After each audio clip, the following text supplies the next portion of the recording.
বাংলাদেশের উপকূল মানেই প্রকৃতির সঙ্গে মানুষের লড়াই, আর সেই লড়াইয়ের এক নীরব সাক্ষী হরিশপুর সি বিচ। এখানে প্রতিটি ঢেউ যেন একটি গল্প বলে, কখনো হারানোর, কখনো আবার ফিরে পাওয়ার। আজ আমরা দেখব এমন এক জনপদের গল্প যেখানে নদী ভেঙে গিয়েছে শত শত একর জমি, অসংখ্য মানুষের বসত ভিটা, আবার সেই নদী জন্ম দিয়েছে নতুন চর, নতুন স্বপ্ন আর নতুন সম্ভাবনা। কয়েক দশক আগে হরিশপুরের অনেক এলাকা ছিল মানুষের কোলাহলে ভরা।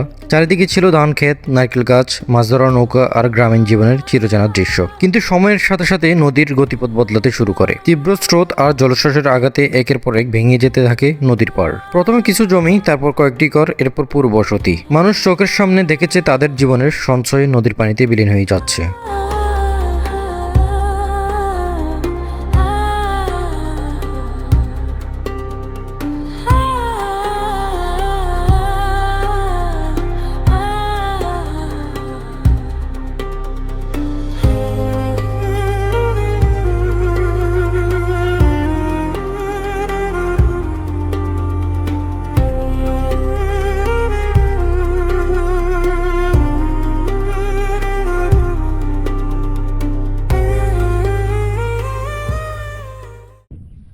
সালাম আলাইকুম ভিউয়ার্স, সবাই কেমন আছেন? আশা করি সবাই ভালো আছেন। আমি আলহামদুলিল্লাহ ভালো আছি। আজকে আসছি হচ্ছে সন্দ্বীপের একেবারে নিরিবিলি একটা জায়গা বলা যায়।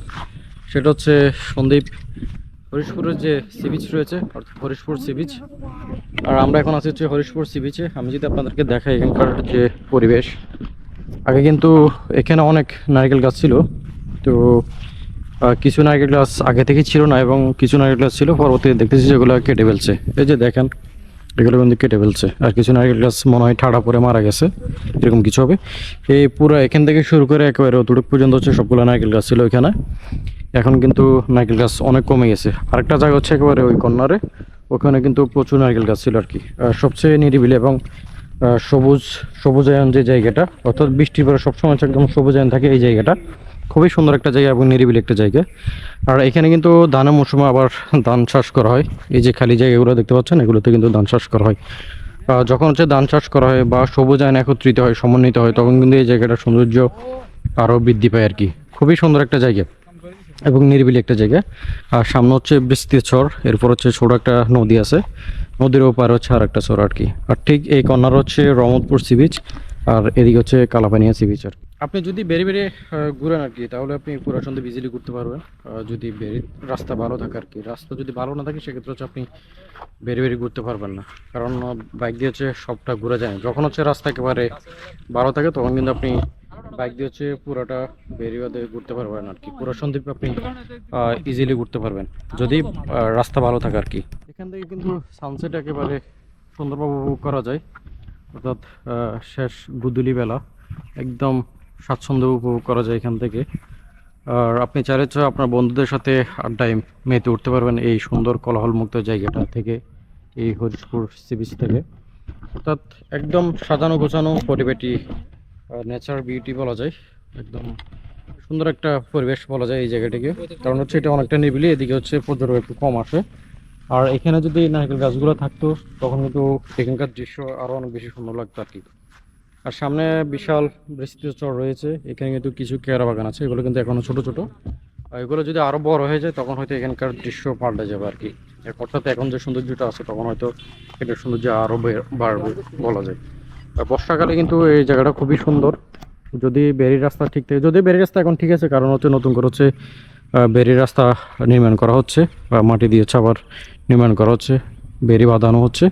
সো সেক্ষেত্রে হচ্ছে আপনার বাইক দিয়ে মোটামুটি আসতে পারবেন।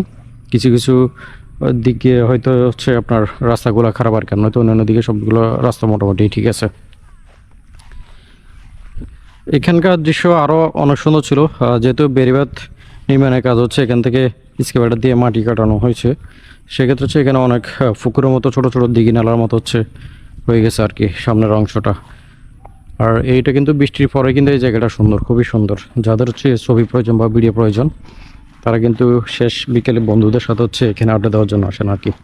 খুবই সুন্দর সূর্যাস্ত উপভোগ করা যায় এখান থেকে। আপনারা চাইলে হচ্ছে নির্দ্বিধায় ইজিলি আসতে পারেন এই জায়গাটাতে।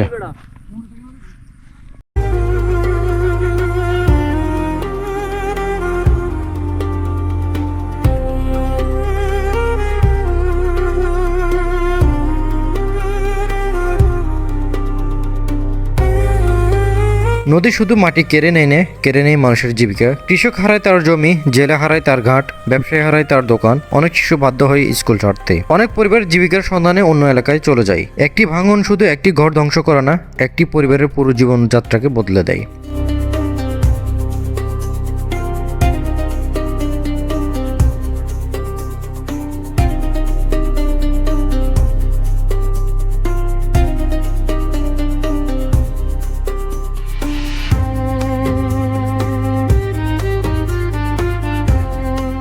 হচ্ছে শহরের কোলাহল থেকে নিজেকে একটু রিল্যাক্সিং টাইমে বাসাতে চান, বাসাতে চান, তাদের জন্য হচ্ছে এসব জায়গাগুলো পারফেক্ট বলা যায়।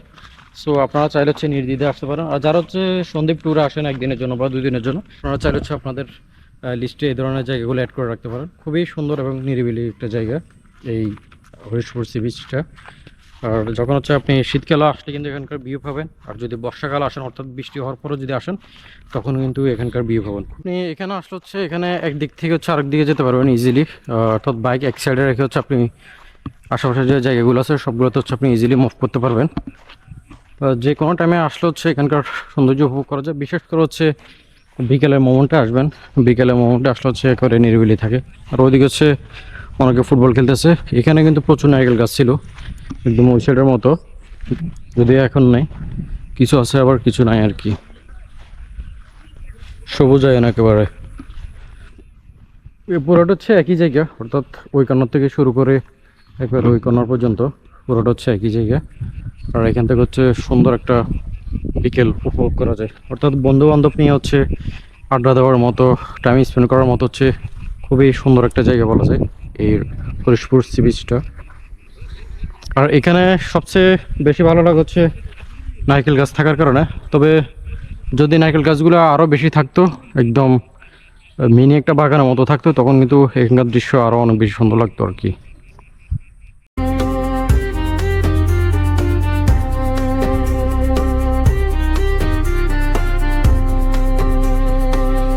কিন্তু প্রকৃতির নিয়ম বড়ই বিচিত্র। যে নদী একদিকে ভাঙে, অন্যদিকে আবার পলি জমিয়ে নতুন ভূমি তৈরি করে। হরিশপুরের উপকূলেও দেখা যাচ্ছে সেই দৃশ্য। বছরের পর বছর ধরে নদী বয়ে আনা পলি জমি সৃষ্টি হয়েছে নতুন চর, প্রথম ছোট্ট বালুচর, তারপর ধীরে ধীরে বিস্তৃত ভূমি। আজ সেই চরগুলোতে জন্ম নিচ্ছে ঘাস, ঝোপঝাড়, এমনকি কৃষি জমিও। নতুন চর মানে নতুন সম্ভাবনা।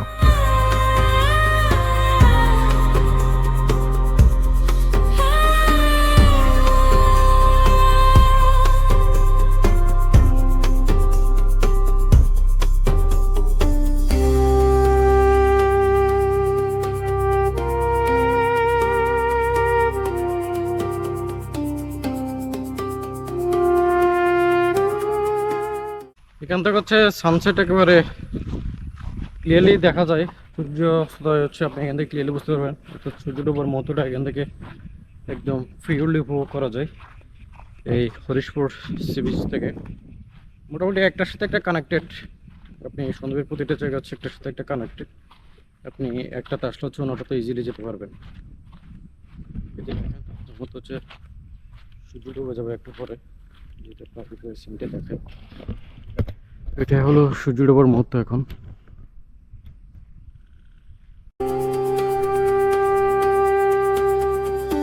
যেসব মানুষ ভাঙনে সব হারিয়েছে তাদের অনেকে নতুন চরকে বেছে নিয়েছে নতুন ঠিকানা হিসাবে। সেখানে তারা ঘর তৈরি করছে, গবাদি পশু লালন পালন করছে, চাষাবাদ শুরু করছে। অনিশ্চয়তা থাকলেও তারা স্বপ্ন দেখতে ছাড়েনি, কারণ উপকূলের মানুষ জানে বেঁচে থাকতে হলে প্রকৃতির সঙ্গে লড়াই করে বাঁচতে হবে। আজকের হরিশপুর সি বিচ শুধু একটি পর্যটন কেন্দ্র নয়, এটি প্রকৃতির পরিবর্তনের এক বিশাল গবেষণাগার। এখানে দাঁড়ালে একদিকে দেখা যায় নদী ভাঙনের ক্ষত, অন্যদিকে দেখা যায় নতুন জ্বরের সবুজ আশা। বিকেলে সূর্য যখন সমুদ্রের জলে লাল আভা ছড়িয়ে দেয়, তখন মনে হয় যেন প্রকৃতি তার সব কষ্ট ভুলিয়ে দিতে চায়। হরিশপুরের গল্প আমাদের শেখায় কোনো কিছু স্থায়ী নয়। যে ভূমি আজ আছে হয়তো কাল থাকবে না, আবার যে জায়গায় আজ পানি নিচে হয়তো কয়েক বছর পর সেখানে গড়ে উঠবে নতুন গ্রাম। এটাই উপকূলের জীবন, এটাই হরিশপুর সি বিচের বাস্তবতা। ভাঙনের কান্না আর নতুন চরের স্বপ্ন নিয়ে বেঁচে থাকা মানুষের এক অনন্য গল্প। আমি দাঁড়িয়ে আছি হরিশপুর সি বিচে। পরবর্তী ভিডিও আবার দেখা হবে নতুন কোনো স্থান বা নতুন কোনো গল্প নিয়ে।